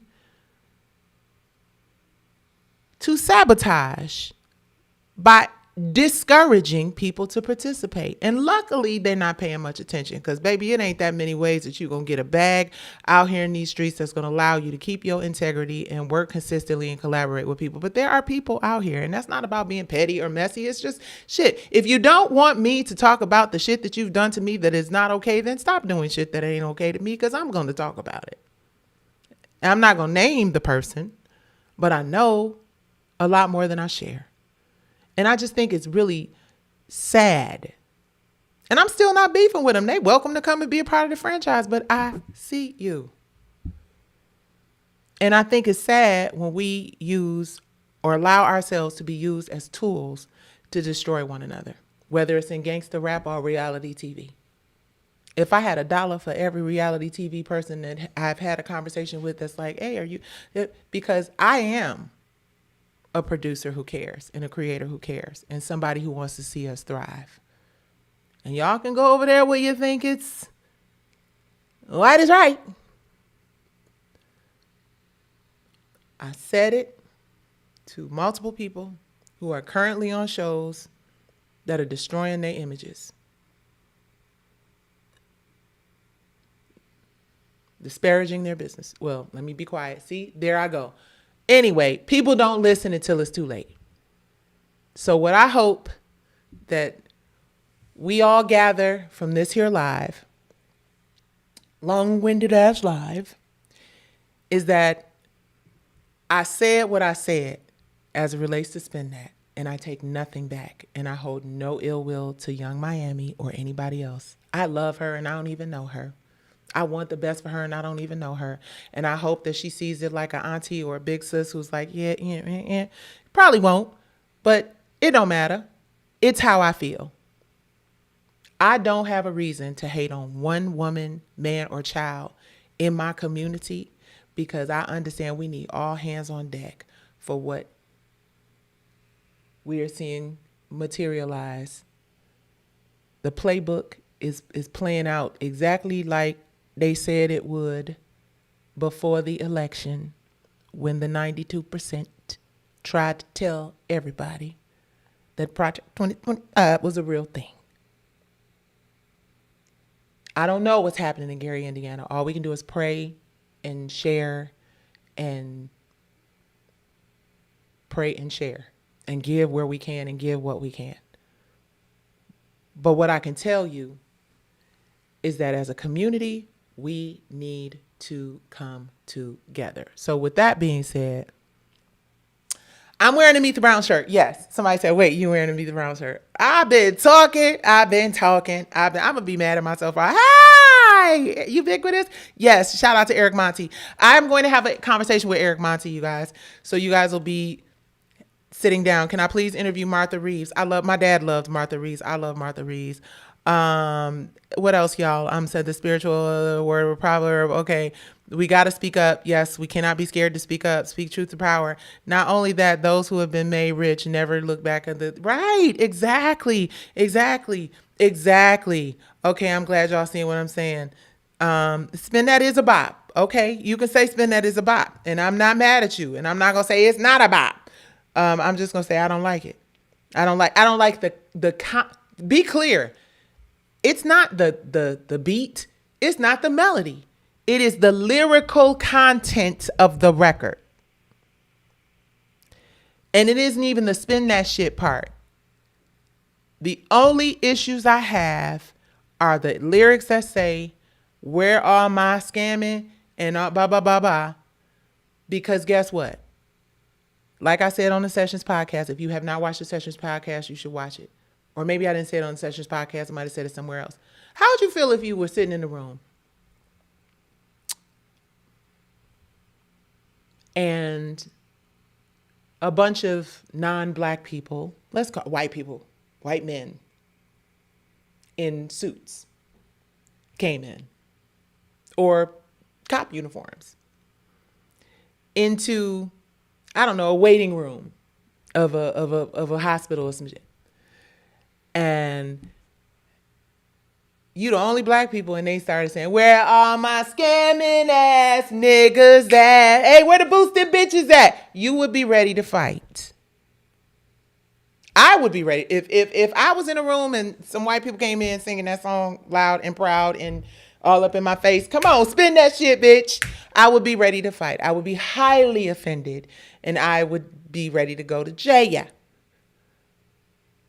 So I don't get it. I don't understand why it's not okay for other people to do. And I don't want to hear a busload of them singing that song. Like the girl who was on the train with all the white men on the train with the masks. And she was just on the train with all these men around. I mean, somebody spin that could have been somebody's ringtone and they all could have started singing it. Then what? What happens then? What happens when you see children singing the song? That's the reason why we tell our kids, don't lie, don't steal. Well, some of us tell our kids, don't lie, don't steal. We tell them to get up and go to school. We tell them to wash their face, wash their butt. We tell, because we want better for them. I'm tired of people trying to convince me that that song is art. I disagree. I'm tired of it. Hypothetically speaking, Ms. Nicci, would Brownstone ever do verses? No, I wouldn't do it. I don't like the competition stuff. I'm not here for it. I know. You guys, I'm cornball when it comes to shit like that. When it comes to the spin that stuff, when it comes to certain other stuff, I'm just not here for it. I just think that we all have something dope to offer. And y'all we've gotten offered a lot of opportunities to do some really cool things. And I have said no, not because I think I'm above it or whatever. It's just I have to pick and choose. I have to pick and choose the spaces where I want to expose myself, right? And what I mean by that is Brownstone is a legacy brand. We're doing just fine going out here, doing our shows, doing our dates. We got some new stuff coming. We got a little holiday something coming, whatever. It's a clean brand. It's the easy brand. It ain't no stuff. I don't want to expose our legacy to like social media. Jade killed them. Did you hear? Like, I don't even want like music is suggestive and it's pure and it's cool. And I just don't I don't want to run our brand through that because folks be going hardcore like they was whack and such killed them and da-da-da. And then the algorithm, this is another thing I've learned. So as the algorithm is getting all of this information put into it, computers don't know how to decipher. Computers ain't gonna be like, nah, that's some bullshit. Brownstone was the bomb. They got signed by Michael Jackson. It's not, the computer is going to summarize what the general consensus is. And not that I think, we would have anything to worry about because we got records and we sing them well. But I'm just saying, I think when you put all of this stuff into the system, we were talking about this earlier today. If you sit it out, right? The technology thing is here. It is not going anywhere. You're not putting the toothpaste back in the tube. And if you sit out this new revolution, if you want to call it, or this opportunity is what I see. You sit it out. What you do is you allow the monopoly, the power, and the ownership to be in the hands of people who are not as qualified to define the culture, which we've already done, which is why we're in the situation we're in now. So if computers and AI-generated music and AI-generated stories and responses from chats and all that other stuff are going to happen either way, Don't we want some input on what that is? So I'm one of the artists where many of my peers are like, I ain't effing with it. I'm one of the artists that's leaning into it. Speaking of, I don't know if I want to plug this because I've been having a real wild and crazy conversation tonight, but I am speaking on a I'm speaking on a technology panel in Vancouver, and I'm super, super proud of it. I've been putting my toes in the technology space because I remember what happened with Napster. I remember what happened with, what's the other one? I can't think of the name, but it was two of them. It was Napster and it was something else. And I see what it became, and while we were sitting up as artists and creators like, no, we don't want to do file sharing, we don't want to do Napster, somebody was building Spotify. And guess what? Do y'all know how much we get paid per stream? Do you have any idea? I wait. Not enough to make a living, nowhere like that. Unless you have legacy records and great songs that are licensed and publishing and all of those things, just living off a stream alone. And now that the computers are making music and people are doing, there are people who are actually posting reels and posting their content, and they're posting it with AI artists performing. Timbaland got it. Listen, the AI ship is sailing. So I get it. Some artists don't want no parts of it if it ain't live music, if it ain't, instrumentation, they ain't effing with it, and I respect that. But I'm not even gonna hold you up. In this season of my life, it is about building wealth and wellness. It is about leaning into the opportunities to have ownership at all costs. All of that, but it is art. Clearly, art is suggestive because there are people out here who think spin that is art, and I do not. Okay. With my overly animated ass. Okay, will Brownstone ever do an album with Alexis and Aaron? Yes, we are cooking up some stuff. We cooking with some fish grease in there now. I can't wait for the new season of P Valley. Might have to check out Soul Kittens Cabaret. Well, enjoy P Valley. Please enjoy it. Carmelo says, I don't want anything synthetic. Oh, it was LimeWire. It sure was. Thank you for remembering. It was LimeWire. Okay, people who say I don't want anything synthetic. Let's just go there for a minute, right? You're looking at me through something synthetic right now. I'm real, but you are actually engaging in artificial intelligence every time you go on Instagram, YouTube, Twitter, TikTok. It's all AI. The way we pay our mortgages, the way we check our bank account balances, the way we get our mail delivered, the way it is here. Because we say I'm not participating in that does not mean it is not going to grow. So what you have to decide for yourself is just how involved in it you want to be. And what I am saying is I've said this before. In the Industrial Revolution, it was oil and gas. In the digital revolution, it was all about data. AI is about creativity, is about story, is about the attention economy. And it allows creatives to create things that would require major budgets. Shit, these days, remember when you used to pay like $50, $100, $150 for some flyers?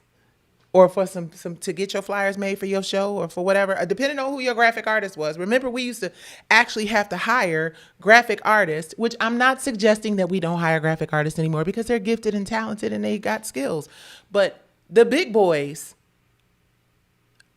some of them are probably not even hiring graphic artists. That's the reason why a lot of people in these, when y'all heard the whole SAG after thing that was going on while I was in the middle of my trial, that Katori said was the reason why y'all didn't get y'all third season of P Valley, that was already done when the whole thing happened with the boycott, whatever, allegedly, I think, I don't know, maybe.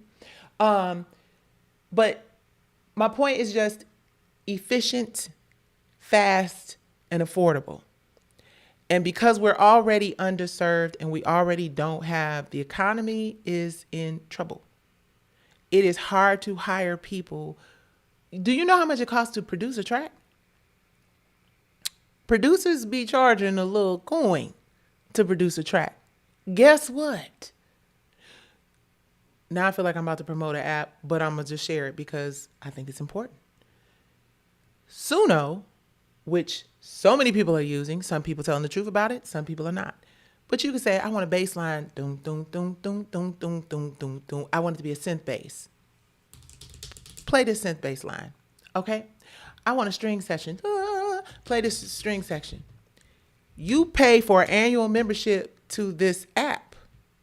And even though you're not paying for a bass player to come in and play the bass guitar, the computer has already learned probably from one of the bass players that you would be going to hire. Now, does that make it right? Absolutely fucking not. I think there's still a conversation about how creatives who are programming, even without their knowledge, these apps are compensated. I think it's whack when you use somebody else's voice to program your... I think all of those things are whack. But two things can be true.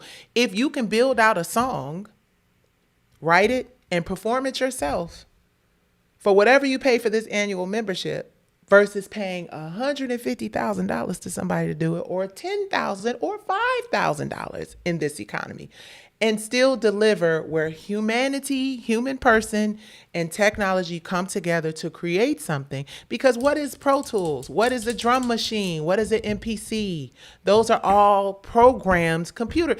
I think because it's AI, and I think people are weirded out because it's like faking who human beings are and like, you know, taking faces, and it will never replace the human brain and what the human brain is capable of. It will always have to think within parameters, even as powerful as it becomes. We see the robot dogs, we see the fake robots in certain countries, and we see that we don't know where this thing is headed. I've heard about the water situation, I've heard about all the things, but the truth is, if they're telling us the truth, this is new technology. So nobody really knows.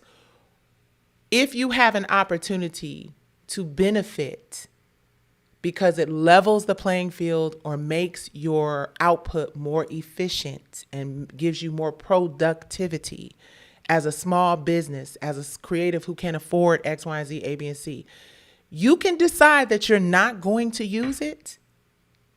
You could decide that you are just going to stand your ground, and if it is not a full-blown orchestral thing, Paul Reiser's string section like the one in Car Wash, I don't want it. That is your right. But in the meantime, there's somebody who does not have the talent that you have, who does not have the skills that you have, programming these systems, and the output is slop. And it isn't creative, but then it, like with the Spin That song and like with the gangster rap songs, and like it's just going to continue to regurgitate that same BS. And here's a window for artists and creatives to be a part of programming these machines to at least be halfway decent in the output, because the output is happening either way.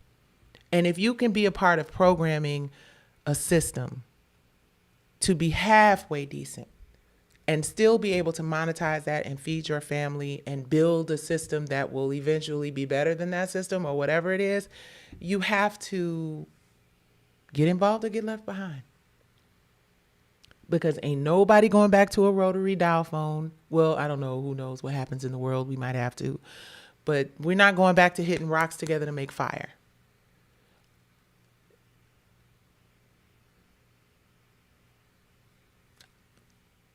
Okay. Embrace opportunities for ownership. Embrace opportunities to build generational wealth and wellness for your family, because the things that we need every day are becoming more expensive. And I don't want to be sitting up starving saying, but I wanted an orchestra string section, so I decided I was not going to take advantage of this opportunity, because guess what?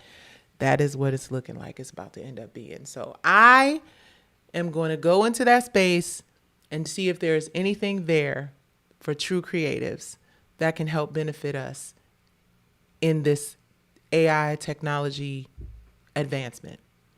And if I feel like when I go in there, there is nothing to see here, just like I felt like it was nothing to see after I went to the Supreme Court, y'all know I'm going to come back and tell it. There's nothing to see over there. It's the worst thing ever. But until we know that, let's go figure it out. Let's try to work together with the people who are building it. Because what I found is a lot of tech people And a lot of artists have a lot in common. And it cuts out the middleman. And it cuts out those people up there who are, number one, probably too old to learn the shit. No, I'm just playing. But it gives us the opportunity to have a voice in the conversation. Okay, speaking of a voice in the conversation, I know I've been talking for a very long time, but I love these conversations with y'all. They be fun with my long-winded ass, and I haven't been doing them very often, so I'm trying to catch up. Spotify has a new AI labeling system as well. Good. So you'll know if what you're listening to is AI, but a lot of people don't care. That's the scary thing. See, here's the thing. Here is the thing. Her lyrics in that song are absolutely undenying. Oh, right. Here's the thing I want to say about that real quick. I draw the line at AI food menus. Oh, wow. It's getting crazy. Oh my goodness. So if, as long as it's labeled AI, I see that it's starting to get the AI label, which is great. Right. But here's the thing, you guys, my girlfriend called me and she was like, bitch, oh my God, you got to hear this song by such and such Luna, woo, woo, woo. And because I'm an artist, I can hear I know immediately if it's AI. She's like, you need to hear this song. It's so bomb. It's so bomb. So I go and I listen to the song with this 2-hour long ass live. Why didn't somebody stop me? I go listen to the song. I'm like, please stop. That's AI. She was devastated. She was like, what? Oh my God, I've been listening to AI. That song sent me through so many emotions. It just made me feel so good. So if you riding along in your car and this song got you zoned out and you like, yes, I remember riding down PCH, the sun is setting, this is dope. And it centered you and it gave you a sense of calm and you was feeling good about it. Why are you angry now that you discovered that it was AI? Get used to it. Hate to say it, but get used to it, Ike. Because just because we don't like it, just like the Spin That record, I'm gonna be mad if I have to watch. No, let me not even say that. But we're gonna be watching the Grammys closely. That's all I got to say. And that'll tell us a lot. And I'm going to land the plane on the whole AI, creativity, artists versus conversation here.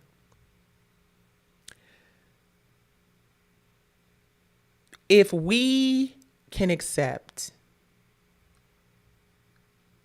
lyrics written by humans, not even just Spin That, all of the lyrics that talk about pow, pow, bang, bang, sell drugs, be a hoe.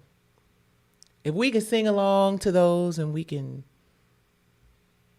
celebrate to records that glorify and amplify that behavior,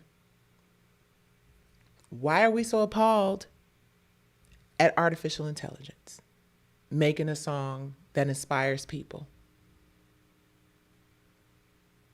Because there are some songs that I've heard that are AI generated that I see people posting with their reels, and they're inspiring AF and positive AF. And you know that we as a culture and a community have reached a new low when we will accept the worst shit ever from a human being, whether it's an executive keeping us from ownership or an artist perpetuating a stereotype and death and doom and gloom and robbing and stealing and killing, when we will give more respect and credence and stand up for and stand our ground for and go to bat for the dumb shit that's destroying our communities for sure and has been for the last 30 years that we have no ownership of, that's making so many people rich, but we refuse to listen to something that could be a positive message, but it's coming from a computer that inspires people to do better and to do more and to be greater. I don't know.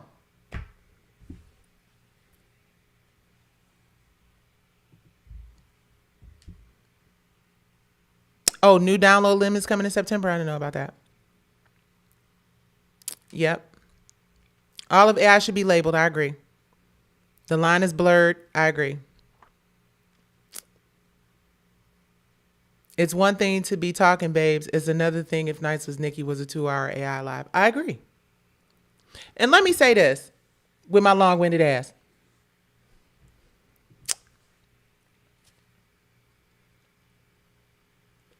I think AI is going to raise the premium on real talent. I do. I think that because it's like I said this tonight. We said this during our little dinner. It's like Thanksgiving dinner, right? Or going out to a nice restaurant. Air fryers are going to be in everybody's kitchen. Microwaves are going to be in everybody's kitchen. Everybody's going to have access to AI music. But nothing hits like a meal cooked on a stove in a great restaurant or in auntie such and such's kitchen. You pay more for a steak in a restaurant than you're going to pay for the one you cook at the crib in the air fryer for a reason. There is a premium on quality versus quantity. So maybe hearing albums like Jill Scott's album, which was absolutely fucking fantastic. It was one of the best albums of the year. Hopefully she gets nominated for a Grammy on this, right? Live instruments, Philly sound, Jilly from Philly, love it. But it may not go in the streaming sphere as hard or for as long or be as viral as some of the bullshit that is either AI generated or hip hop or whatever, but it still doesn't take anything away from the experience that you have when you hear Jill Scott, when you see her live, that performance. Like we always say, we do track dates all the time because it's affordable, it's whatever. But when we perform with a band, you get a whole nother experience. So I hope that what it does do, a byproduct of just AI everywhere, is that it raises the premium on live entertainment and talent, and it makes the public have an appreciation for it again. Because one of the big complaints is that you guys have too much access to we celebrities these days. Everybody on live talking, ain't they? Like my ass. We all are just running your mouth, just bumping them black gums. It gives you a sense of exclusivity when you can appreciate that, right? So that's all. It's like when you hear an old record and you can hear the graininess of a LP versus the pristine precision of a digital file. Ain't nothing like it. It is a delicacy. And maybe that's what we need to get back to in terms of art. You know, maybe it raises the premium on real art because it ain't going nowhere. I agree. I think people will go out of their way for real music. Yep. Do you think if you came out as an artist today, the world will be embracing brownstone? I just believe in divine order. I do. I just believe that if you're coming from the right place, you can't go wrong. And I believe that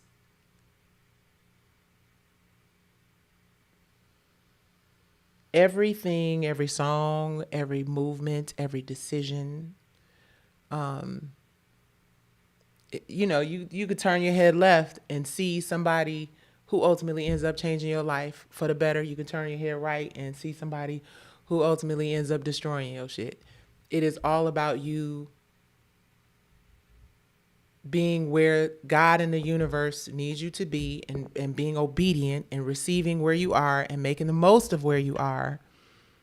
And I don't regret I don't wish that, I was younger. I don't wish that I came out during the time of streaming was happening. I don't wish any of those things, because I feel like what I'm experiencing and what I'm doing in my life is the result of me doing my very best to have the best of intentions, even when I fuck up. And how I answered your question, I don't know if I answered your question, but I don't wish, I don't think, I don't even explore. Here comes the fast food versus home cooked meal analogy. Yeah, it's a real analogy. Fast food versus home cooked food is a real analogy. Honestly, I'm starting to feel like we should have saved some of the 90s music for now. Then right. So you could just put it out there. No. I would love to interview Little Mo. She's on my list. I want to interview everybody. I feel like those conversations are archival preservation of R&B. So we're getting into the men R&B kings. So you guys get ready for that. Okay, so we really are going to stop at the 2-hour mark. And I just want to encourage everybody to be as optimistic as you can in this time. Don't take it too seriously. It's all temporary, good, bad, or indifferent. It is all temporary. I don't take shit personally these days, except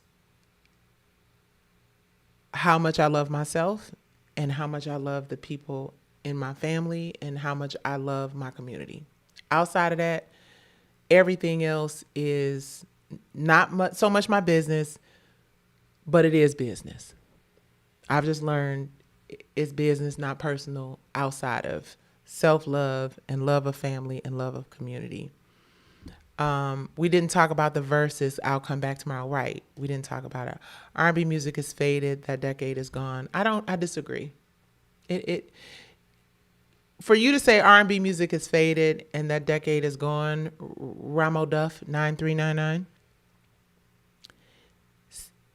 is for you to suggest that we aren't selling out concerts. Brownstone had 10,000 people who came to see us because we headlined the show a few months ago in Ohio, singing 90s R&B with their whole hearts, and it was amazing. 90s R&B tours are on fire and selling out everywhere. So maybe not so much in streaming and technology and in your world, but with real life humans who care about connection and gifts and talents and the nostalgia that goes along with the music, they still showing up. Shit, they still showing up for Charlie Wilson and the OJs. Classics don't die. They may become a little more exclusive. You may have to work a little bit harder to find them, but they gonna always be around. All right, y'all. I don't know, but I do know this for sure. My ass can talk, and I enjoy talking to y'all. Hi, Victoria. Thank you for sticking around this whole time. Y'all get some rest. I'm going to try to come back this weekend. Oh, very important. Don't go nowhere. Hold on. Please, you guys. Please. Saturday night. Tune in. Speaking of, oh my God. I know I'm so big and dramatic. Speaking of, y'all, I had the chance to interview Shirley Jones from the Jones Girls. You gonna make me love somebody else. Come on, y'all. If you keep on treating me the way you do, I ain't did nothing to you. Hey, nights overreaching. Baby, listen. If you know R&B, speaking of R&B, if you know R&B, you know the Jones Girls. And if you are a girl group, who can I run to? Hey, listen, tune in to Diary of a Diva Saturday night. We're going up at 6:45 or 7 o'clock. This was such an honor and such a privilege. She has such a powerful story. Did y'all know that the Jones Girls were discovered? Well, maybe not discovered, but they were set up to win for show by Diana Ross. So many layers to the story. So many gems that Shirley Jones dropped. It was such an honor to be able to sit across from a woman who inspired me to build and create Brownstone through those harmonies, through the girl groupness of it all. She was one of the Jones Girls, the Emotions, the Supremes. They all inspire so many of us to do what we do and to have an opportunity to sit down and talk to a legend. She lost both of her sisters tragically. We talk about that. She talks about the issues of being a lead singer in groups. There's so many gems and so much stuff to learn from the Jones Girls, you guys. The Jones Girls is responsible, well, I mean, in terms of them performing and whatnot, Escape's biggest record. See, that's what it's about, pouring into each other, leaving something that's so dope that the next generation wants to magnify it and replicate it. And Escape killed that. They did an awesome job.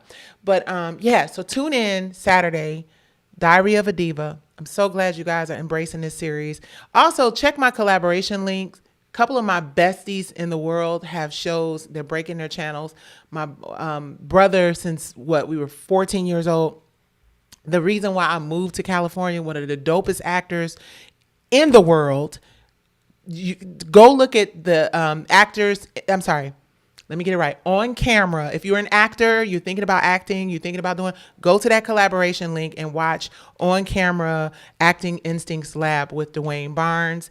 And if you are interested in relationships and finding you a man or finding you a woman or tapping into some of the issues that you had in childhood, Dr. Stacy J. Johnson, who's another one of my besties for over 30 years, her show is I'm collaborating on her show in the collaboration link. So make sure you watch that. She had Dr. Contessa from Married to Medicine. You guys run their numbers up. This is all about us leaning on each other, collaborating with each other. I told you I'm a collaborator, so my friends can collaborate on my page. Even though my page is a little struggle page, they can still collaborate. So please make sure that you guys watch those. And then the Sessions podcast. Make sure you watch the Sessions podcast as well. But tune in, set the alerts and the notifications for Shirley Jones of the Jones Girls. I love y'all dearly. I'm going to try to come back. I'm lying. I can't come back tomorrow because I got work tomorrow night. But maybe this weekend at some point, we'll come back. We'll discuss the Shirley Jones thing and we'll discuss the verses. And thank y'all. Hit like, share, and subscribe. Thank you, Twitter. Thank you, TikTok. And thank you, Worth TV, YouTube. All right, y'all. Good night. Stay safe. Peace.